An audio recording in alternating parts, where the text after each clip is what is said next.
Hello पिलाମାନେ welcome to our channel पाठ time channel आम पढ़ुचे हिस्ट्री आ हिस्ट्री विभिन्न प्रकार सोर्स उपर आम डिस्कसन करुचे पूर्व चैप्टर आम पढ़ी लिटरेरी सोर्स विषय फॉरेन अकाउंट्स विषय भी टिके पढ़ी एबे आम पढ़ा आर्कियोलॉजिकल सोर्स उपर कौन पढ़ा आम पढ़ुचे source of history archaeological history उपर आज आम डिस्कस करवा कौन कौन आर्कियोलॉजिकल हिस्ट्री कौन कौन अच्छी देख विशेष आर्टिफैक्ट केमती अच्छी ह्यूमन रिमेन्स कौन अच्छी तापर रक कट कौन सब टेम्पल कि रक कट सब जिन कौन सब ड्रॉइंग सब रही गोल्ड कॉइन कौन रही इनस्क्रिप्शन केमती कौन रही आम डिस्कसन करवा ओके तेणु टे कौन कौन आम पढ़ी से रिकेप कर नहीं आम जा देख सोर्स पढ़ते SOURCE source what is source source कौन source is that which gives us information okay information कौन information of an event happened in past okay ये जो कैपिटल अक्षर जो लिखा इवेंट इनफॉरमेशन ऑफ पास्ट एटा अछि तार मेन जिंस कौन that which give us information सही जिनसटा जोटा हमको इनफॉरमेशन दिए गोटे जिनसर इनफॉरमेशन हमको दिए ओके को ऊपर इनफॉरमेशन दिए ना गोटे इवेंट रो इनफॉरमेशन दिए गोटे घटना इनफॉरमेशन दिए केबे कर ना पास्ट टाइम रो माने पछ टाइम रो विगत दिन रे घटी दिया किसी घटनार इनफॉरमेशन देबाटा होची जो जिनसटा हमको दिए सेटा होची कौन सी होची सोर्स तेणु सोर्स माने कौन समस्त मन रहा कही पार सोर्स माने कौन सोर्स होची से इनफॉरमेशन व्हिच से इनफॉरमेशन जोड़ा गोटे इवेंटर इनफॉरमेशन हमको देता है ओके मन रहा ताले सोर्स माने कौन ओके तापर सोर्स को आम केते भाग कौन भाग करथिले देखो सोर्स को कौन भाग कराई मुख्यतः सोर्स को तीन भाग विभक्त कराई ओके कौन गोटे होची लिटरेरी सोर्स ओके आ गोटे हो कि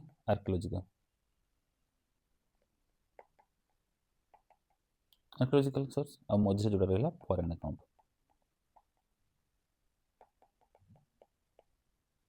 okay foreign accounts literary source माने जो गुड़ा को लेखा पढ़ा होती बही रे पुस्तक कि किसी तालपत्र जोड़ा सब लिखाई से गुड़ा कहला literary source okay literature related जो गुड़ा रहा ओके आर्कियोलॉजी कौन आर्कियोलॉजी हूँ जोड़ा माने आमर विभिन्न प्रकार पत्थर लिखाई कि विभिन्न प्रकार रिमेन्स मनीष रिमेन्स जहाँ सब मिलला से सब आर्कियोलॉजी गला फॉरेन अकाउंट्स कौन फॉरेन विदेशी जो भ्रमणकारी विदेशी हिस्टोरियन जहाँ सब इंडिया विषय लिख देते ओके फॉरेन अकाउंट्स को आम कौन करचे ना या सहित भी मिसेकी पढ़ुचे या सहित भी मिसेकी आम आर्कियोलॉजी सहित भी मिसेकी पढ़ुचे ओके आजिकार आम टॉपिक होची ए आर्कियोलॉजीटा पढ़िया होची आमर मूल विषय वस्तु आर्कियोलॉजी कौन कौन ओके कौन कौन आर्कियोलॉजी सब रही आम पाखे अवेलेबल से पढ़ा आज ओके देखा आर्कियोलॉजी को केते भाग विभक्त कराई ओके आर्कियोलॉजी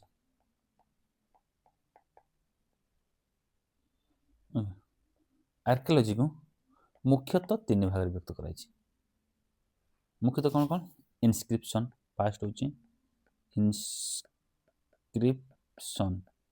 इनस्क्रिप्शन माने कौन इनस्क्रिप्शन माने से गुड़ा जोड़ा कि पत्थर रे खोदित होइतिबो गोटे पिलर रे खोदित होइतिबो विभिन्न प्रकार मंदिर कांथरे खोदित होइतिबो सेडा कहला इनस्क्रिप्शन इनस्क्रिप्शन पर सेकंड आसला कौन कॉइन्स माने कौन विभिन्न प्रकार टंका पैसा जो विभिन्न राजा विभिन्न टाइम रे अतीत रे जेतेले से माने किसी गोटे विजय करचंती किबा सिंहासन रे बसचंती से दिनटा को मन रखिया पई किबा तांको टाइम रो अर्थव्यवस्था को चालू रखिया पई से माने कॉइन्स सब टंका जो पैसा से माने प्रचलन करचंती से पैसा गुडा से टाइम रो से राजांकर बोली तांको चित्र देइचंती तांको ना खोदित करचंती ओके से कॉइन गुडा को स्टडी करिकि भी हमें से समय रो घटना कौन घटिथिबो किबा से समय इकोनॉमिक विषय रे ओके से सब जानि पारु हमें फर्स्ट गला इनस्क्रिप्शन सेकंड गला कॉइन्स आउ थर्ड गला मोनुमेंट्स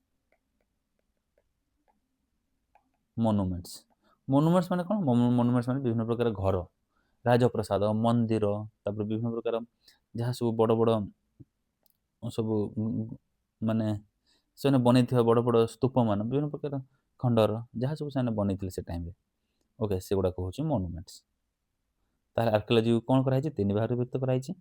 ओके कौन कौन इनस्क्रिप्शन कॉइन्स और मोनुमेंट्स। ओके आज आम ए कॉइन्स विषय पढ़ा। ओके कॉइन्स विषय पढ़ा आगु आम आम टे जानी नवा development of archaeology in India. Okay से विषय टे डिस्कशन करनवा कौन केमिति ओरिजिन होता आ केमिति डेवलप होता। ओके ओरिजिन एंड डेवलपमेंट कहार ना आर्कियोलॉजी रो। ओके आर्कियोलॉजी रो केमिति ओरिजिन आउ डेवलपमेंट होता से विषय टिके हमें डिस्कशन करना किए से महान व्यक्ति सब जो मैंने कि ओरिजिन आउ डेवलपमेंट रे विशेषकर साहाଯ୍ୟ करते इंडिया को आ इंडिया रे रही करते से विषय में डिस्कशन करवा। ओके प्रथम देख सब आर्कियोलॉजी जहाँ ना आसो सी होती विलियम जॉन कौन सी ना हूँ William John. Okay William John हूँ प्रथम व्यक्ति जी कि आर्कियोलॉजी उपरे काम करते से कौन करते आर्कियोलॉजी उपरे सी कौन कि सी गोटे संस्था गठन करते जार ना हूँ कौन जार ना हूँ Asiatic Society of Bengal. Okay Asiatic Society of Bengal कहीं कहला ना से समय देशर राजधानी बेंगल थिला ब्रिटिश मान राजधानी ब्रिटिश मान देश को शासन करते प्रथम राजधानी से बेंगल कलकाता रे।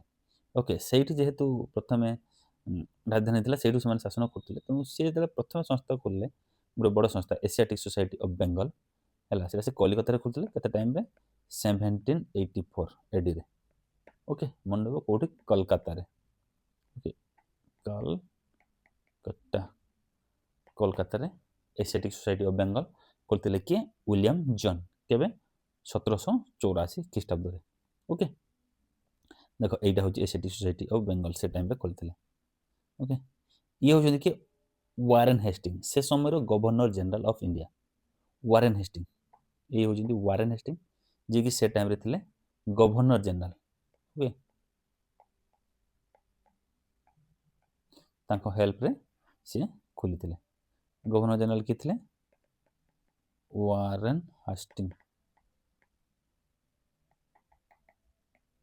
ओके वारेन हेस्टिंग थे से समय गवर्नर जनरल सी एशियाटिक सोसाइटी ऑफ बेंगल खोलते। एशियाटिक सोसाइटी कौन कर समय एशियाटिक सोसाइटी कौन करथिला कि ये जो हिस्ट्री को अनुधान करके हिस्ट्री लिखिबारे साहाଯ୍य करिया पई सी विशेष करी माने साहाଯ୍य करिया पई हिस्ट्री लिखिया पई इंडिया रो विभिन्न प्रकार आर्कियोलॉजी को स्टडी करी लिटरेचर को स्टडी करी लिखिया पई एशियाटिक सोसाइटी ऑफ बेंगल से खोलिथिले। ओके एशियाटिक सोसाइटी से फास्ट फास्ट कौन करथिला विभिन्न प्रकार लैंग्वेज एंड लिटरेचर को है लिटरेचर को सी सब कलेक्ट करुला कलेक्ट करके से गुड़ा नोट सब बनाऊे आउ सी कलेक्ट करते नोट बनाऊे से गुड़ा हिस्ट्री को लिखा चेष्टा करते। ओके बेस कर कौन करता कलेक्शन करता कौन कौन जहाँ सब विभिन्न मोनुमेंट खंडिया खंड जिनस इनस्क्रिप्शन सब बहुत रकम इनस्क्रिप्शन सब कलेक्शन करके से रखी कि से इनस्क्रिप्शन कौन लिखाई इनस्क्रिप्शन माने कौन कही इनस्क्रिप्शन माने गोटे पत्थर रे खोदित होता किसी अक्षर कौन लेखा है गोटे पत्थर कही गोटे पिलर।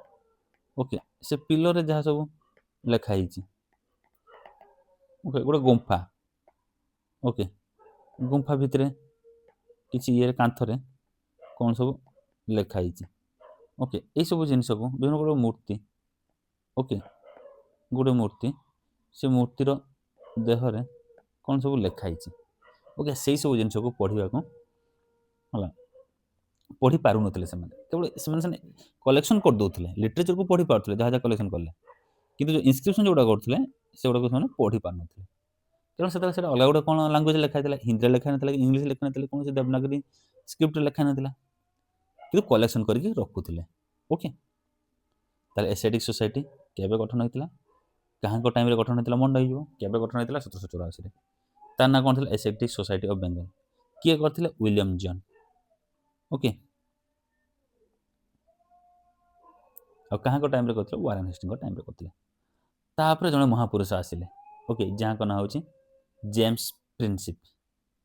ଓକେ, ଜେମ୍ସ ପ୍ରିନ୍ସିପ୍ କ'ଣ କଲେ, ସିଏ କ'ଣ କଲେ କି ସେ ଯେଉଁ ଇନସ୍କ୍ରିପସନ୍ ଗୁଡ଼ା ସବୁ ଯେଉଁ ଥିଲା, ଯେଉଁ ଲେଖା ହେଇଥିଲା, ଏଇ ଯେଉଁ ସବୁ ଜିନିଷ ବିଭିନ୍ନ ପ୍ରକାର ଜିନିଷ ସବୁ ଲେଖା ହେଇଥିଲା ଏଇ ଦେହ ଇଏରେ, କେଉଁଟା ପଥରରେ, କେଉଁଟା ପିଲରରେ, କେଉଁଟା ଗୁମ୍ଫାରେ, ଓକେ, ସେଗୁଡ଼ାକୁ ସେ ପଢ଼ିଦେଲେ। ଓକେ, ବ୍ରାହ୍ମୀ ସ୍କ୍ରିପ୍ଟ ଆଉ ଖରୋଷ୍ଟି ସ୍କ୍ରିପ୍ଟ, ସେ ଦୁଇଟାକୁ ସିଏ ପଢ଼ି ପକାଇଲେ। ସେ ପଢ଼ିବାର ଶୈଳୀ ସେ ଜାଣିନେଲେ। କେବେ ସେ ସେଟାକୁ ଡିସ୍କଭର କଲେ, ସେ ଯେଉଁ ପଢ଼ିବାଟା ସେ ଡିସ୍କଭର କଲେ କେବେ ନା ସେ କଲେ 1837। 1837 ସେ କ'ଣ କଲେ, ସେ ଅଶୋକାନ ଇନସ୍କ୍ରିପସନକୁ, ଯେଉଁଟାକି ବ୍ରାହ୍ମୀ ସ୍କ୍ରିପ୍ଟରେ ଲେଖା ହେଇଥିଲା ଆଉ ଖରୋଷ୍ଟି ସ୍କ୍ରିପ୍ଟରେ ଲେଖା ହେଇଥିଲା, 1837 ସେ ତାକୁ ପଢ଼ିଦେଲେ। ଓକେ, ଯେ ଏଇଟାକୁ ଏ କୁହାଯାଏ, ଏଟାକୁ ବି, ଏଟା ବା, ଏଟା ଭା, ଏଟା ଗା, ଏଟା ଘା, ଏମିତି ଲେଖା ହେଇଛି ବୋଲି ଏଇ ଜିନିଷଟାକୁ ସେ ପଢ଼ିକି ଡିସେଫର କରିଦେଲେ। ଓକେ, ତାହେଲେ ଯଦି ପରୀକ୍ଷାରେ ପଡ଼ିବ what decipher the Brahmi and Kharosthi script, ନା କିଏ ତାକୁ ଡିସେଫର କରିଥିଲେ? ଡିସେଫର କରିଥିଲେ ତାକୁ କିଏ ନା ଜେମ୍ସ ପ୍ରିନ୍ସିପ୍। ଓକେ, ଜେମ୍ସ ପ୍ରିନ୍ସିପ୍ ସେ ଜିନିଷଟାକୁ ପଢ଼ି ଦେଇଥିଲେ କେବେ ନା 1837। ଓକେ, ବିଶେଷ କରି ଅଶୋକାନ ଇନସ୍କ୍ରିପସନକୁ ସେ ପଢ଼ି ଦେଇଥିଲେ। ଓକେ, ଅଶୋକାନ ଇନସ୍କ୍ରିପସନ ଥିଲା ଯେଉଁଟା, ସେଟାକୁ ସେ ପଢ଼ି ଦେଇଥିଲେ। ମନେ ରହିବ ତାହେଲେ ସେ ମହାନ ଲୋକ କିଏ, ଯିଏ ଡିସ୍କଭର କରିଦେଲେ, ସେ ହେଉଛନ୍ତି ଜେମ୍ସ ପ୍ରିନ୍ସିପ୍। କ'ଣ ତାଙ୍କ ନାଁ? ତାଙ୍କ ନାଁ ହେଉଛି ଜେମ୍ସ ପ୍ରିନ୍ସିପ୍। ଓକେ, କେବେ? 1837 ADରେ। ମନେ ରହିବ। ତାପରେ ନେକ୍ସଟ ଆସିଲେ ଇଏ ଜଣେ ମହାନ ଲୋକ, ୟାଙ୍କ ନାଁ ହେଉଛି କ'ଣ? ଜର୍ଜ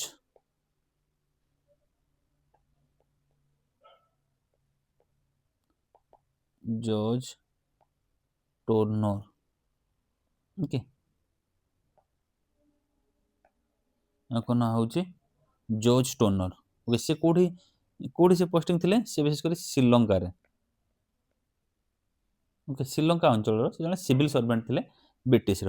ଓକେ, ସିଏ ସେଠି କ'ଣ କଲେ, ସିଏ ଗୋଟେ ଜିନିଷ ଡିସେଫର କରିଦେଲେ। କ'ଣ? ଯେ ଏଇ ଯେଉଁ ପ୍ରିୟଦର୍ଶୀ ଯେଉଁ ନାଁଟା ଅଶୋକଙ୍କର ବୋଲି, କ'ଣ କଲେ? ପ୍ରିୟଦର୍ଶୀ। ଓକେ, ଶ୍ରୀଲଙ୍କାରେ ସେ କ'ଣ କଲେ ନା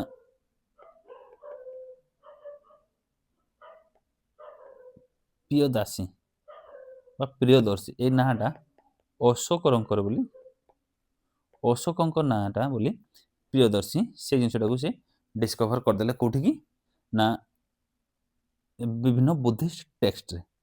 ବୁଦ୍ଧିଷ୍ଟ ଟେକ୍ସଟରେ ଯେଉଁ ପ୍ରିୟଦର୍ଶୀ ଯେଉଁ ନାଁଟା ରହି, ସେ ପ୍ରିୟଦର୍ଶୀ ଜାଣିପାରୁନଥିଲେ ପ୍ରିୟଦର୍ଶୀଟା କିଏ, ଯିଏକି ଏତେ ଗୁଡ଼ା ଇନସ୍କ୍ରିପସନ୍ ବନେଇଛି, ଏତେ ଗୁଡ଼ା ପିଲର ଇଣ୍ଡିଆ ସାରା ବନେଇଛି, ଶ୍ରୀଲଙ୍କାରେ ବି କିଛି ଯାଇଛି। ଓକେ, ବିଭିନ୍ନ ପ୍ରକାର ଟେକ୍ସଟରେ ତାଙ୍କ ନାଁ ଆସୁଛି। ଏସିଆଟିକ ସୋସାଇଟି ଯେତେବେଳେ ବହୁତ ସବୁ ଇନସ୍କ୍ରିପସନ୍ ସବୁ ଲିଟରେଚର କଲେକ୍ଟ କଲା, ସେ ସମୟରେ ପ୍ରିୟଦର୍ଶୀ ନାଁଟା ବାରମ୍ବାର ରିପିଟ୍ ହେଉଥିଲା। ଓକେ, ସେ କହିଲେ କିଏ ପ୍ରିୟଦର୍ଶୀ, ଆଉ ସେଇଟାକୁ ଡିସେଫର କରିଥିଲେ କିଏ? ଜର୍ଜ ଟୋର୍ନର। ଶ୍ରୀଲଙ୍କାରେ ଏଇ ଜର୍ଜ ଟୋର୍ନର ଶ୍ରୀଲଙ୍କାରେ ସେ ସିଭିଲ ସର୍ଭେଣ୍ଟ ହିସାବରେ ସେଠି ଥିଲେ। ଓକେ, ଆଉ ସେ ବହୁତ କିଛି ଜିନିଷ ଷ୍ଟଡିରେ ବି ବହୁତ କିଛି ଜିନିଷ ସାହାଯ୍ୟ କରିଥିଲେ। ଓକେ, ସେ ଟାଇମ୍ରେ ଆର୍କିଓଲୋଜିକାଲ ସର୍ଭେ ଅଫ୍ ଇଣ୍ଡିଆକୁ। ମନେ ରହିବ। ତାପରେ ନେକ୍ସଟ ଆସିଲେ ଜଣେ ମହାନ ବ୍ୟକ୍ତି ଯାହାକୁ କୁହାଯାଏ father of Indian archaeology. Okay, father of Indian archaeology ବୋଲି ୟାଙ୍କୁ କୁହାଯାଏ। କିଏ ସିଏ? ସିଏ ହେଉଛନ୍ତି ଆଲେକ୍ଜାଣ୍ଡର କନିଂହାମ। କ'ଣ ତାଙ୍କ ନାଁ? Alexander Cunningham. CUNNINGHAM,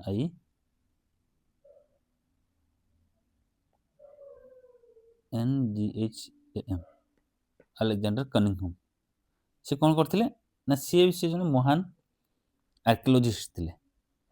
ଓକେ, ସିଏ କ'ଣ କରିଥିଲେ, ଏଇ ଯେଉଁ ଜେମ୍ସ ପ୍ରିନ୍ସିପ୍ ଯେଉଁଗୁଡ଼ା ସବୁ ଲେଖି ଯାଇଥିଲେ, ଯେଉଁଗୁଡ଼ା ସବୁ ଡିସେଫର କରି ଯାଇଥିଲେ, ସେ ଜିନିଷ ଗୁଡ଼ାକୁ କ'ଣ କି ଏକ୍ସପ୍ଲାନେସନ୍ କରିବା ପାଇଁ, ମାନେ ବୁଝେଇବା ପାଇଁ ସେ ବହୁତ କିଛି କରିଯାଇଥିଲେ। ଲୋକଙ୍କୁ ବୁଝେଇବାକୁ, ମାନେ ସେ ଯେଉଁ ଲେଖାଟା ସମସ୍ତେ ବୁଝିପାରୁନଥିଲେ। ସେ ସିନା ପଢ଼ିଦେଲେ ଜେମ୍ସ ପ୍ରିନ୍ସିପ୍, କିନ୍ତୁ ସେ ଲେଖାଟା କ'ଣ ଲେଖା ହେଇଛି ପ୍ରକୃତରେ, କ'ଣ ତାର ମିନିଂ, ସେଗୁଡ଼ା ସେ ଜାଣିପାରୁନଥିଲେ। ତେଣୁ ଏଇ ଯେଉଁ ଆଲେକ୍ଜାଣ୍ଡର କନିଂହାମ ଯିଏ ଆସିଲେ, ସେ ଜିନିଷକୁ ସେ ଭଲ ଇଜିଲି ଏକ୍ସପ୍ଲେନ୍ କରିପାରିଲେ। ଓକେ, ଆଉ ସେ ସବୁଠୁ ବଡ଼ କ'ଣ କରିଥିଲେ, ଆଲେକ୍ଜାଣ୍ଡାର କନିଂହାମ୍ ଯେତେବେଳେ ଥିଲେ ସିଏ କ'ଣ କି ଆର୍କିଓଲୋଜିକାଲ ସର୍ଭେ ଅଫ୍ ଇଣ୍ଡିଆ ସ୍ଥାପନା କରିବାରେ ବଡ଼ ଭୂମିକା ଗ୍ରହଣ କରିଥିଲେ। ଦେଖ ଏଇଟା ହେଉଛି ଆର୍କିଓଲୋଜିକାଲ ସର୍ଭେ ଅଫ୍ ଇଣ୍ଡିଆ। ଆଗରୁ କ'ଣ ଥିଲା, ଏସିଆଟିକ୍ ସୋସାଇଟି ଅଫ୍ ବେଙ୍ଗଲ ଥିଲା। ଆଗରୁ କ'ଣ ଥିଲା, ଏସିଆଟିକ୍ ସୋସାଇଟି ଅଫ୍ ବେଙ୍ଗଲ ଥିଲା। ଇଏ ସବୁ ଜିନିଷ କଲେକ୍ସନ୍ କରିକି ପଢ଼ାପଢ଼ି ଦାୟିତ୍ୱ ତାର କରୁଥିଲା। କିନ୍ତୁ ଆଲେକ୍ଜାଣ୍ଡାର ଯେତେ କନିଂହାମ୍ ଯେତେବେଳେ ଆସିଲେ ସିଏ କ'ଣ କଲେ, ସିଏ କହିଲେ ଖାଲି ଏସିଆଟିକ୍ ସୋସାଇଟି ବେଙ୍ଗଲରେ ହେବନି, ତାକୁ ଗୋଟେ ଡିପାର୍ଟମେଣ୍ଟ, ବଡ଼ ଡିପାର୍ଟମେଣ୍ଟ କରିକି ସରକାରୀ ସଂସ୍ଥା ହିସାବରେ ତାକୁ ଗଢ଼ିବାକୁ ପଡ଼ିବ। ଆଉ ସେ ସରକାରୀ ସଂସ୍ଥାଟା ହେଉଛି କ'ଣ, ଆର୍କିଓଲୋଜିକାଲ ସର୍ଭେ ଅଫ୍ ଇଣ୍ଡିଆ, ଯେଉଁଠିକି ଆର୍କିଓଲୋଜି ଜିନିଷକୁ ସର୍ଭେ କରାଯିବ। ଓକେ, ତେଣୁ এইটা ট্রান্সফর হয়ে গেল ধীরে ধীরে Asiatic Society of Bengal Archaeological Survey of ଇଣ୍ଡିଆକୁ। ଓକେ, କେବେ ହେଲା ନା, ସେଟା ଟାଇମ୍ ପିରିୟଡ଼ ହେଉଛି କେବେ ନା 1861ରେ, 1861 ଖ୍ରୀଷ୍ଟାବ୍ଦରେ ହେଲା, ଯେଉଁଟାକି ଆର୍କିଓଲୋଜିକାଲ ସର୍ଭେ ଅଫ୍ ଇଣ୍ଡିଆ ଦିଲ୍ଲୀରେ ଗଠନ କରାଗଲା। କ'ଣ ପାଇଁ ନା, ଆର୍କିଓଲୋଜିକୁ ସର୍ଭେ କରିବା ପାଇଁ ତାର ଗୋଟେ ସ୍ୱତନ୍ତ୍ର ସଂସ୍ଥା ଗଠନ କରାଗଲା, ଯାହାକି ଗଭର୍ଣ୍ଣମେଣ୍ଟ ସଂସ୍ଥା ଆକାରରେ ରହିବ ଆଉ ତାକୁ କ'ଣ କି ଆର୍କିଓଲୋଜିରେ ହେଲ୍ପ କରିବ ସମସ୍ତଙ୍କୁ। ଓକେ, ତେଣୁ ଏଇଟା ଗଠନ କରିବାର ମୁଖ୍ୟ ଭୂମିକା କିଏ ଗ୍ରହଣ କରିଥିଲେ, ଆଲେକ୍ଜାଣ୍ଡାର କନିଂହାମ୍। ଆଉ ସିଏ କ'ଣ କି ବିଶେଷ କରି ଜେମ୍ସ ପ୍ରିନ୍ସ ସ୍ମିଥ୍ଙ୍କ କାମ ଗୁଡ଼ାକୁ ସବୁ ଏକ୍ସପ୍ଲେନ୍ କରିବାରେ ବହୁତ ବଡ଼ ତାଙ୍କ ଅବଦାନ ରହିଛି। ଓକେ, ତେଣୁ ତାଙ୍କୁ କ'ଣ କୁହାଗଲା, father of Archaeological Survey of India. Okay, ତାହେଲେ ତାଙ୍କୁ କ'ଣ କୁହାଗଲା, ଫାଦର ଅଫ୍, ତାକୁ କ'ଣ କୁହାଗଲା, father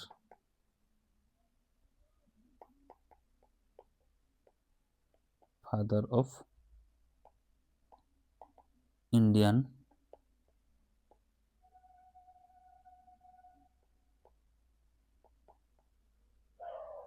father of Indian archaeology कहला। किए father of Indian archaeology, Alexander Cunningham. Alexander Cunningham होची father of Indian archaeology. Okay, मन नेबोथला अलेक्जेंडर कनिंघम को विषय रे। आ सी जो इडा हो आर्कियोलॉजिकल सर्वे ऑफ इंडिया, एटा से तमरे स्थापना करथिले। आ से समय किए थिले हमर ये, से समय हमर जी हमर थिले गवर्नर जनरल, ताको ना होची लॉर्ड कैनिन। ये होचन हमर लॉर्ड कैनिन। ओके, ताले किए थिले से समय गवर्नर जनरल बा भाइसरय, भाइसरय थिले लॉर्ड कैनिन।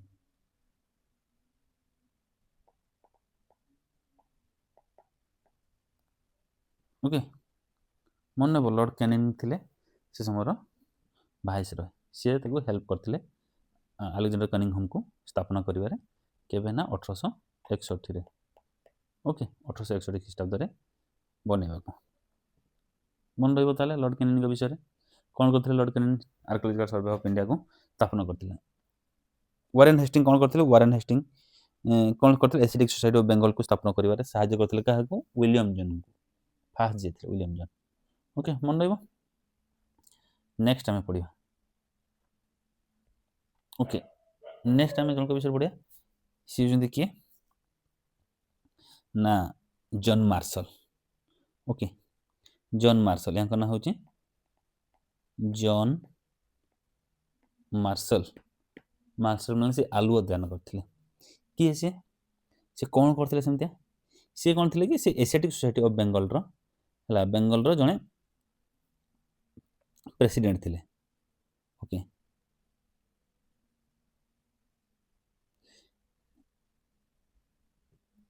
ओके, से समय से कौन थिला, आर्कियोलॉजिकल सर्वे ऑफ इंडिया रो से जने मुख्य प्रेसिडेंट हिसाब से काम करथिले। ओके, तेणु तांको कौन कि तांको बेले से देखिले जे आर्कियोलॉजी सर्वे रो बहुत बड़ा डिपार्टमेंट होची। तेणु सी कौन करले, से जो केवल से डिपार्टमेंट रे गोटे आर्कियोलॉजिकल को गोटे माने आर्कियोलॉजी को से कौन गोटे सेपरेट डिपार्टमेंट आकार ताको କରେଇଥିଲେ କାହା ଟାଇମ୍ରେ ସେ ହେଉଛନ୍ତି ଯେତେବେଳେ ଲର୍ଡ଼ କର୍ଜନ ଯେତେବେଳେ ଭାଇସରୟ ଥିଲେ ଇଣ୍ଡିଆର ଗଭର୍ଣ୍ଣର ଜେନେରାଲ ବା ଭାଇସରୟ କିଏ ଥିଲେ ଲର୍ଡ଼ କର୍ଜନ ଓକେ କିଏ ଥିଲେ ଲର୍ଡ଼ କର୍ଜନ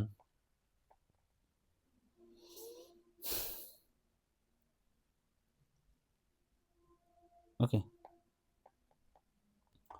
ଲର୍ଡ଼ କର୍ଜନ ଯେତେବେଳେ ଭାଇସରୟ ଥିଲେ ସେ ସମୟରେ କିଏ ଥିଲେ ଡାଇରେକ୍ଟର କିଏ ଥିଲେ ଆର୍କିଓଲୋଜିକାଲ ସର୍ଭେର ଥିଲେ sir John Marshall sir John Marshall ଥିଲେ ସେ ମାର୍ଶାଲ ମାନେ ଆଲୁଅ ଦାନ କରିଥିଲେ କାହାକୁ ଆଲୁଅ ଦେଇଥିଲେ ବିଶ୍ୱକୁ ଗୋଟେ ଜିନିଷ ଦେଇଥିଲେ ଯେ କ'ଣ ସେ ଦେଇଥିଲେ ଯେ ତାଙ୍କ ଟାଇମ୍ରେ କ'ଣ ହେଇଥିଲା କି ସିଏ 25-26 ବର୍ଷ ଡାଇରେକ୍ଟର ଥିଲେ ବା ପ୍ରେସିଡେଣ୍ଟ ଥିଲେ କୋଡ଼ିକର ଆର୍କିଓଲୋଜିକାଲ ସର୍ଭେ ଅଫ୍ ଇଣ୍ଡିଆର ଓକେ ସେ କ'ଣ କରିଥିଲେ ଗୋଟେ ବଡ଼ କାମ କରିଥିଲେ ଯେତେବେଳେ ଲର୍ଡ଼ କର୍ଜନ ଆସିଲେ ସେ ତାକୁ ଗୋଟେ ସେପାରେଟ୍ ଡିପାର୍ଟମେଣ୍ଟ ଆକାରରେ ତାକୁ ଗଠନ କଲେ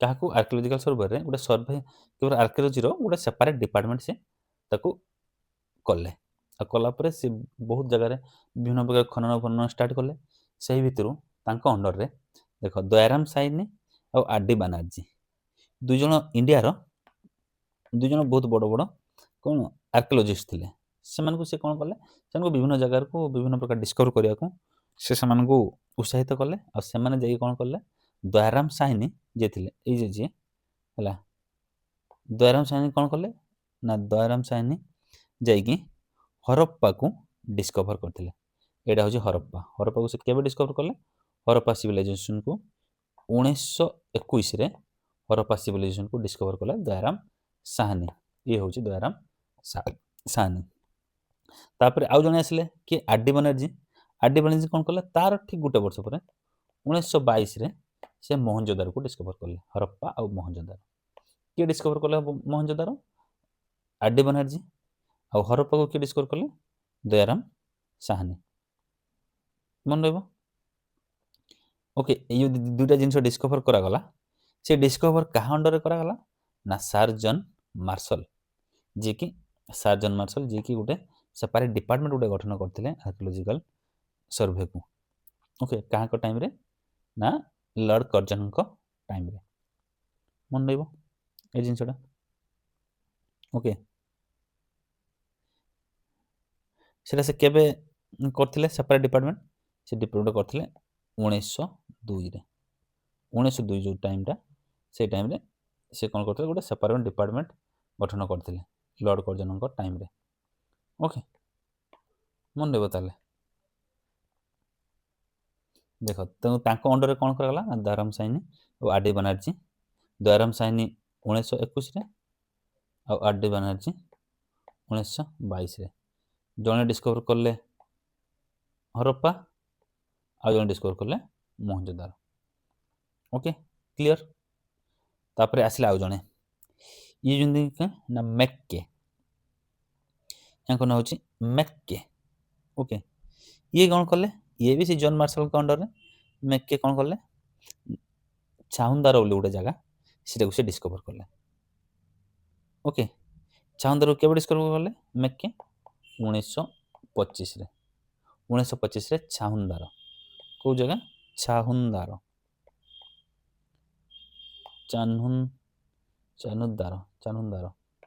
ଚାହୁନ୍ଦାର ଓକେ ଚାହୁନ୍ଦାର ମନେ ରହିବ ମେକ୍କେ ମେକ୍କେ ଇଏ ଡିସ୍କଭର କରିଥିଲେ ଓକେ ମନେ ରହିଲା ତାପରେ ପୁଣି ସେଇ ତାଙ୍କ ଅଣ୍ଡରରେ ଜନ୍ ମାର୍ଶାଲଙ୍କ ଅଣ୍ଡରରେ ହେଲା ଆଉ ଜଣେ କିଏ ଥିଲେ ଆଉ ଜଣେ ଥିଲେ ଇଏ ହେଉଛନ୍ତି ଔରଷ୍ଟେନ୍ କ'ଣ ୟାଙ୍କ ନାଁ ହେଉଛି ଔରଷ୍ଟେନ୍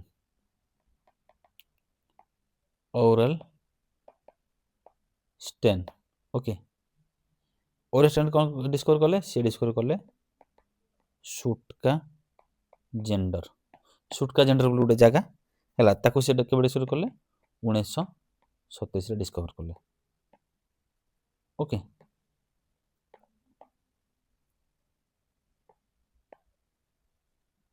ମନେ ରହିବ ତାହେଲେ ଚାରିଜଣ ବଡ଼ ବଡ଼ ଡିସ୍କଭର କ'ଣ ଡିସ୍କଭର କଲେ ଦେଖ ଦୟାରାମ ଆଡି ସାହାନୀ, ଦୟାରାମ ସାହାନୀ ହେଲା, ଦୟାରାମ ସାହାନୀ, ଆଡି ସାହାନୀ ତାଙ୍କୁ କୁହାଯାଏ।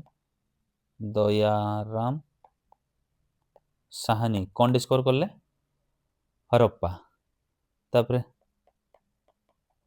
ରାଖାଲ ଦାସ ବାନାର୍ଜୀ, ଇଏ କ'ଣ କଲେ?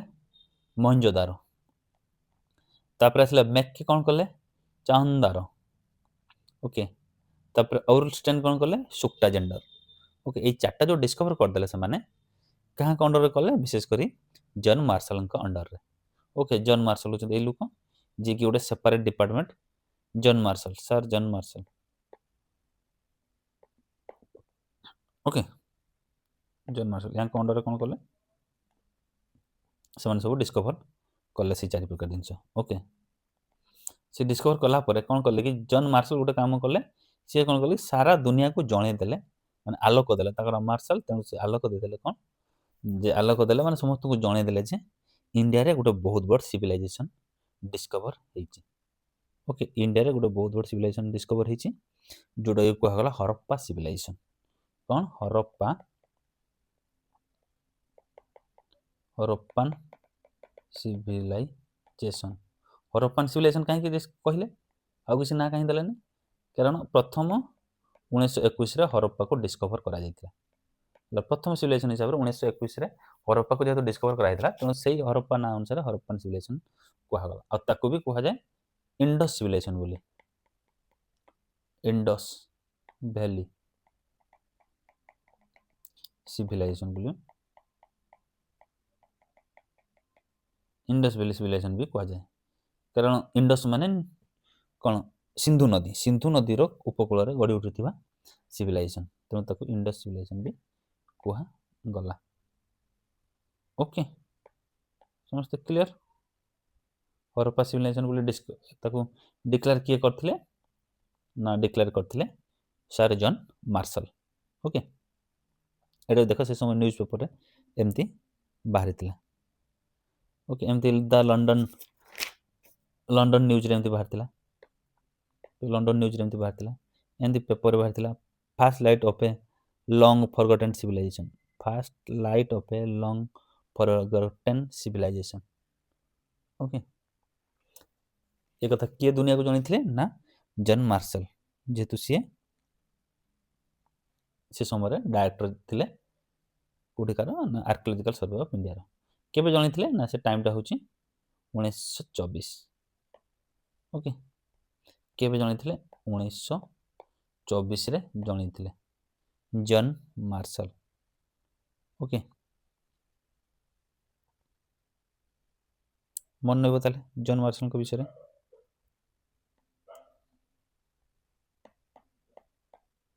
ଜନ୍ ମାର୍ଶାଲ 1924ରେ ସେ ସାରା ଦୁନିଆକୁ ଜଣେଇ ଦେଇଥିଲେ ଏଇ ସାର୍ ଜନ୍ ମାର୍ଶାଲ। ଏଇଟା ହେଉଛି ସେ ପ୍ରକାର ନ୍ୟୁଜ୍ ପେପର ଖଣ୍ଡ 1924ରେ। ଓକେ, ମନେ ରହିଲା? ଦେଖ, ଏଇ ଯେଉଁ ପଢ଼ିଲା ଆମେ ବିଶେଷ କରି ସେ ଚାରିଟା ହରପ୍ପା, ମହେଞ୍ଜୋଦାରୋ, ସୁକ୍ତା ଜେଣ୍ଡର ଆଉ ଚାହନ୍ଦାର, ଏଇଟା କେଉଁ କେଉଁ ଜାଗାରେ ଦେଖ ଅବସ୍ଥିତ ତାର। ଏଇଟା ହେଉଛି ଆମର ଇଣ୍ଡିଆ ମ୍ୟାପ୍, ଏବେକା ଇଣ୍ଡିଆ। ଓକେ, ଏଇଟା ଇଣ୍ଡିଆର ନର୍ଦର୍ନ ପାର୍ଟଟା। ଓକେ, ଏମିତି ଦେଇଛି ଇଣ୍ଡିଆ। ଇଣ୍ଡିଆରେ ଦେଖ କେଉଁଠି କ'ଣ ସେଇ ଜାଗା ଗୁଡ଼ା ରହିଛି। ଓକେ, ଦେଖ ପ୍ରଥମେ এইটা ହେଉଛି ହରପ୍ପା। ଓକେ, এইଟା ହେଉଛି ହରପ୍ପା, ସେଟା ପାକିସ୍ତାନରେ ବର୍ତ୍ତମାନ ଅଛି। ଏଇଟା ହେଉଛି ମହେଞ୍ଜୋଦାରୋ, ଯେଉଁଟାକି ସେ ବି ପାକିସ୍ତାନରେ ଅଛି। ହରପ୍ପାକୁ ଡିସ୍କଭର କରିଥିଲେ କିଏ? ଦୟାରାମ ସାହାନୀ। ଏଇଟା ତାପରେ ମହେଞ୍ଜୋଦାରୋକୁ ରାଖାଲ ଦାସ ବାନାର୍ଜୀ। ଓକେ, ତାପରେ ଚାହୁନ୍ଦାରୋକୁ ମେକ୍କେ, ଏଇଟା ହେଉଛି ଚାହୁନ୍ଦାରୋ। ମହେନ୍ଦ୍ର ଚାହୁନ୍ଦାରୋ ପ୍ରାୟ ପାଖାପାଖି। ଓକେ, ତାପରେ ଅରୁଲଷ୍ଟେନ୍ ଡିସ୍କଭର କରିଥିଲେ ସୁକ୍ତା ଜେଣ୍ଡର, ଏଇଟା ସୁକ୍ତା ଜେଣ୍ଡର ହେଉଛି ଏପଟେ। এইটা ହେଉଛି ଚାରିଟା ତାର ପଏଣ୍ଟ ଯେଉଁଟାକୁ ଡିସ୍କଭର କରିଥିଲେ ପ୍ରଥମେ, ଆଉ ତା ବେସିସ୍ରେ ଜନ୍ ମାର୍ଶାଲ ଡିକ୍ଲେୟାର କରିଥିଲେ ଯେ ଗୋଟେ ନୂଆ ସିଭିଲାଇଜେସନ ୱାର୍ଲଡକୁ ମିଳିଛି। ଓକେ, ଯେଉଁଟାକୁ କୁହାଗଲା Indus valley civilisation. Indus valley civilisation କାହିଁକି କୁହାଗଲା? କାରଣ ଏଇଠି ସେଇ ନୀଳ ନଦୀର ଅବବାହିକାରେ ଯେହେତୁ ଗଢ଼ିଥିଲା। ଏ ନୀଳ ନଦୀ କହୁଛି ସିନ୍ଧୁ ନଦୀର, ଏଇଟା ହେଉଛି ସିନ୍ଧୁ ନଦୀ ଏମିତି ବହିଛି। ସରି ଏଇଟା ଏମିତି ସିନ୍ଧୁ ନଦୀ ଏମିତି ବହି ବହି ଯାଇଛି। ଓକେ, ସିନ୍ଧୁ ନଦୀର ଉପତ୍ୟକାରେ ଏଗୁଡ଼ା ସବୁ ଗଢ଼ି ଉଠିଛି। ତାହେଲେ ମନେ ରହିବ ସାର୍ ଜନ୍ ମାର୍ଶାଲଙ୍କ ବିଷୟରେ ଆଉ ବିଭିନ୍ନ ପ୍ରକାର ଡିସ୍କଭର ମାନଙ୍କ ବିଷୟରେ। ଓକେ, ଟିକେ ରିଭାଇଜ କରିଦେବା କ'ଣ କ'ଣ ଆମେ ପଢ଼ିଲେ। ଦେଖ ପ୍ରଥମେ ଆମେ ପଢ଼ିଲେ କି ଆମର ଫାଷ୍ଟ ଥିଲେ ସାର୍ ୱିଲିୟମ ଜନ୍। ଓକେ, ସାର୍ ୱିଲିୟମ ଜନ୍ କ'ଣ କଲେ, ଏସିଆଟିକ୍ ସୋସାଇଟି ଅଫ୍ ବେଙ୍ଗଲକୁ ସ୍ଥାପନ କଲେ କେବେ 1784। ଓକେ, 1784 କୋଲକାତାରେ ସେ ସୋସାଇଟିକୁ ସ୍ଥାପନ କଲେ, ଯେଉଁ ସମୟରେ କି ୱାରେନ୍ ହେଷ୍ଟିଙ୍ଗ ଗଭର୍ଣ୍ଣର ଜେନେରାଲ ଥିଲେ। ଏସିଆଟିକ୍ ସୋସାଇଟି କ'ଣ ଥିଲା, ସବୁ ଜିନିଷକୁ ଲିଟରେଚର ଲାଙ୍ଗୁଏଜ କଲେକ୍ସନ କରୁଥିଲା, ଇନସ୍କ୍ରିପସନକୁ କଲେକ୍ସନ କରୁଥିଲା, କିନ୍ତୁ ସେଗୁଡ଼ାକୁ କ'ଣ ସେ ପଢ଼ି ପାରୁନଥିଲା। ଓକେ, ଇନସ୍କ୍ରିପସନ ମାନେ କ'ଣ, ବିଭିନ୍ନ ପ୍ରକାର ଲେଖା ଯେଉଁଟାକି ବିଭିନ୍ନ ପ୍ରକାର ପିଲରରେ କିମ୍ବା ବିଭିନ୍ନ ପ୍ରକାର ପଥର ଖଣ୍ଡରେ, ବିଭିନ୍ନ ପ୍ରକାର ମୂର୍ତ୍ତିରେ ଆଉ ବିଭିନ୍ନ ଗୁମ୍ଫା ଭିତରେ ଲେଖା ହେଇଛି, ଇନସ୍କ୍ରିପସନ ସେଗୁଡ଼ାକୁ କୁହାଗଲା। ସେ ଇନସ୍କ୍ରିପସନକୁ କଲେକ୍ସନ କରୁଥିଲା ସିଏ, କିନ୍ତୁ ସେଗୁଡ଼ାକୁ ସେ ପଢ଼ି ପାରୁନଥିଲା। ତାକୁ ପଢ଼ିବାକୁ କିଏ ସାହାଯ୍ୟ କଲେ ନା ଜେମ୍ସ ପ୍ରିନ୍ସିପ ବୋଲି ଜଣେ, କିଏ ଜେମ୍ସ ପ୍ରିନ୍ସିପ ବୋଲି ଜଣେ ସ୍କଲାର। ଓକେ, ସିଏ ସାହାଯ୍ୟ କଲେ ତାକୁ ପଢ଼ିବାରେ। ଓକେ, ବ୍ରାହ୍ମୀ ଆଉ ଖରଷ୍ଟିକୁ ସେ ପଢ଼ିଦେଲେ ଅଶୋକାନ ଇନସ୍କ୍ରିପସନରେ ଯେଉଁଟା ଲେଖା ହେଇଥିଲା। କେବେ ପଢ଼ିଲେ ସେ 1835ରେ। Okay, 1837ରେ James ପ୍ରିନ୍ସିପ ପଢ଼ିଦେଲେ। ତାପରେ କିଏ ଆସିଲା ଜର୍ଜ ଷ୍ଟୋନର। ସିଏ କ'ଣ, ସିଏ ଆଉ ଟିକେ କଥାକୁ ଆଗକୁ ବଢ଼େଇଲେ। ସିଏ ଶ୍ରୀଲଙ୍କାର ଇଏ ଥିଲେ। ସିଏ କ'ଣ ପଢ଼ିଦେଲେ ନା ପ୍ରିୟଦର୍ଶୀ ଯେଉଁ ନାଁଟା ବାରମ୍ବାର ରିପିଟ୍ ହେଉଛି ବିଭିନ୍ନ ଲିଟରେଚର ବିଭିନ୍ନ ପ୍ରକାର ଇନସ୍କ୍ରିପସନରେ, ସେଇଟା ହେଉଛି ଅଶୋକଙ୍କ ନାଁ ବୋଲି। ଅଶୋକ ଦ ଗ୍ରେଟ୍, ଯିଏକି ମୌର୍ଯ୍ୟ ସାମ୍ରାଜ୍ୟର ଜଣେ ରାଜା ଥିଲେ। ଓକେ, ତାପରେ ଆସିଲା ଆଲେକ୍ଜାଣ୍ଡର କନିଂହାମ। ସେ ସେଇ ଜିନିଷ ଗୁଡ଼ାକୁ ସେମାନେ ଯେଉଁ ଡିସ୍କଭର କରିଥିଲେ ବଢ଼ିଆ ଏକ୍ସପ୍ଲେନ୍ କରିଦେଲେ, ସମସ୍ତଙ୍କୁ ବତେଇ ପାରିଲେ ଯେ ଏଇ ଜିନିଷ ଗୁଡ଼ା କ'ଣ ଜିନିଷ ଗୁଡ଼ା। ଓକେ, ଯାହା ଯାହା ସବୁ କଲେକ୍ସନ କରି ରଖିଥିଲେ। ଆଉ ସିଏ ବି ବହୁତ କିଛି ଜିନିଷ କଲେକ୍ସନ କଲେ ଇଣ୍ଡିଆର, ତେଣୁ ତାଙ୍କୁ କୁହାଗଲା father of archaeology, Indian archaeology. Okay, ଇଣ୍ଡିଆର ଆର୍କିଓଲୋଜି ଫାଦର। ଆଉ ଗୋଟେ ସେ ବଡ଼ କାମ କ'ଣ କରିଥିଲେ, ଏସିଆଟିକ୍ ସୋସାଇଟି ଅଫ୍ ବେଙ୍ଗଲ ଯେଉଁ ଥିଲେ, ତାକୁ ସେ ଆଉ ଗୋଟେ ବଡ଼ ଧରଣ କରିକି ଆର୍କିଓଲୋଜିକାଲ ସର୍ଭେ ଅଫ୍ ଇଣ୍ଡିଆ ଗଠନ କଲେ। ଇଣ୍ଡିଆର ଆର୍କିଓଲୋଜିକାଲ ସର୍ଭେ ଗୋଟେ ଡିପାର୍ଟମେଣ୍ଟ ଗୋଟେ ଗଠନ କଲେ କେବେ 1861ରେ ଦିଲ୍ଲୀରେ ତାକୁ ସ୍ଥାପନ କଲେ। ସେ ସମୟରେ କିଏ ଥିଲେ, ଆମର ଲର୍ଡ କେନିନ୍ ଥିଲେ ଭାଇସରୟ। ଓକେ, ସେ ତାଙ୍କୁ ହେଲ୍ପ କରିଥିଲେ ଲର୍ଡ କେନିନ୍ 1861ରେ, ଯେଉଁ ଟାଇମ୍ କି ଆମ ସିପାହୀ ବିଦ୍ରୋହର ପରପର ଟାଇମ୍। ଓକେ, ଲର୍ଡ କେନିନ୍ ସେ ଟାଇମ୍ରେ ଥିଲେ, ସେ ତାଙ୍କୁ ସାହାଯ୍ୟ କରିଥିଲେ। ଓକେ, ଇଏ ହେଉଛି ଲର୍ଡ କେନିନ୍, ଏଇଟା ହେଉଛି ଆର୍କିଓଲୋଜିକାଲ ସର୍ଭେ ଅଫ୍ ଇଣ୍ଡିଆ ସେ ଟାଇମ୍ରେ। ଓକେ, ତାପରେ ଆସିଲେ କିଏ, ତାପରେ ଆସିଲେ ଜନ୍ ମାର୍ଶାଲ। ସିଏ କ'ଣ କଲେ ନା ମାର୍ଶାଲ ଦେଲେ, ମାନେ ଆଲୁଅ ଦେଲେ ସମସ୍ତଙ୍କୁ। କ'ଣ ଆଲୁଅ ଦେଲେ, ଦୁନିଆକୁ ଡିସ୍କଭର ଜିନିଷ ଜଣାଇଲେ ଯେ ଗୋଟେ ନ୍ୟୁ ସିଭିଲାଇଜେସନ ଗୋଟେ ଇଣ୍ଡିଆରେ ମାନେ ଡିସ୍କଭର ହେଇଛି। କ'ଣ ନା ଯାହା ନାଁ ହେଉଛି ଇଣ୍ଡସ୍ ଭ୍ୟାଲି ସିଭିଲାଇଜେସନ ବା ହରପ୍ପାନ ସିଭିଲାଇଜେସନ। ଓକେ, ହରପ୍ପା ଯେହେତୁ ପ୍ରଥମ ସ୍ଥାନ ବା ପ୍ରଥମ ସାଇଟ୍, ଯେଉଁ ସାଇଟ୍କୁ ଡିସ୍କଭର ହେଇଥିଲା, ତେଣୁ ସେ ନାଁ ଅନୁସାରେ ତାକୁ ହରପ୍ପା ସିଭିଲାଇଜେସନ ବୋଲି କୁହାଗଲା। ଓକେ, ସେ ସମୟରେ କିଏ ଥିଲେ ଭାଇସରୟ, ଲର୍ଡ କର୍ଜନ ଥିଲେ। ସିଏ କ'ଣ କଲେ, ଗୋଟେ ସେପାରେଟ୍ ଡିପାର୍ଟମେଣ୍ଟ କଲେ 1902 ଖ୍ରୀଷ୍ଟାବ୍ଦରେ। ଓକେ, ତାପରେ ସିଏ ସେଟାକୁ ଭଲ ଭାବରେ ଚଳେଇଲେ ତାର ଡାଇରେକ୍ଟର ହେଇକି। ଓକେ, ଦୟାରାମ ସାହାନୀ, ରାଖାଲ ଦାସ ବାନାର୍ଜୀ, ଦୁଇ ଜଣ ଇଣ୍ଡିଆନ୍ ସ୍କଲାର, ଇଣ୍ଡିଆନ୍ ଆର୍କିଓଲୋଜିଷ୍ଟ, ଯେଉଁମାନେ କି 1921 ଆଉ 1922ରେ ହରପ୍ପା ସିଭିଲାଇଜେସନ ଆଉ ମହେଞ୍ଜୋଦାରୋ ସିଭିଲାଇଜେସନକୁ ଡିସ୍କଭର କରିଥିଲେ। ତାପରେ ଆସିଲେ ମେକ୍କେ ଚାହୁନ୍ଦାରକୁ ବି ଡିସ୍କଭର କଲେ 1925ରେ। ଓକେ, ତାପରେ ଓରଲଷ୍ଟେନ୍ ସୁକ୍ଟା ଜେଣ୍ଡରକୁ 1927ରେ ଡିସ୍କଭର କଲେ। ଓକେ, ଏଇଟା ହେଉଛି ହରପ୍ପାର ସ୍ଥାନ, ଏଇଟା ହେଉଛି ମହେଞ୍ଜୋଦାରୋର, ଏଇଟା ହେଉଛି ଚାହୁନ୍ଦାରର, ଏଇଟା ହେଉଛି ସୁକ୍ଟା ଜେଣ୍ଡରର। ଓକେ, ମନେ ରହିବ। 1924ରେ ଜନ୍ ମାର୍ଶାଲ ଡିକ୍ଲେୟାର କରିଥିଲେ ଯେ ଇଣ୍ଡସ୍ ଭ୍ୟାଲି ସିଭିଲାଇଜେସନଟା ମିଳିଛି ବୋଲି ଗୋଟେ ସ୍ଥାନ। ହେଲା, ଏଇଟା ହେଉଛି ସେ ସମୟରେ ପେପର ଏମିତି ସବୁ ହେଇଥିଲା ବୋଲି। ଦ ଲଣ୍ଡନ ନ୍ୟୁଜ୍ରେ ଏମିତି ଛପା ହେଇଥିଲା, ଏମିତି ସବୁ ଖୋଳା ହେଇଥିବା ଜିନିଷ ସବୁ ସମସ୍ତଙ୍କୁ ଫଟୋ ଆକାରରେ ଦର୍ଶାଯାଇଥିଲା। ଓକେ, ତେଣୁ ଜାଣିଲେ ଆମେ ଆଜି origin and development of Indian archaeology ବିଷୟରେ। ଓକେ, ନେକ୍ସଟ ଚାପ୍ଟରରେ ଆମେ ପଢ଼ିବା ସୋର୍ସ, ଆର୍କିଓଲୋଜିକାଲ ସୋର୍ସ ଉପରେ। ହେଲା, କେମିତି ଆର୍କିଓଲୋଜିକାଲ ସୋର୍ସ କ'ଣ କ'ଣ ରହିଛି ତାକୁ ଡିସ୍କସନ୍ କରିବା। ଓକେ, ତେଣୁ ୟା ଉପରେ ଯଦି କାହାର କିଛି ଡାଉଟ୍ ହେଲା ମେସେଜ ଜଣାଇବେ। Okay, thank you.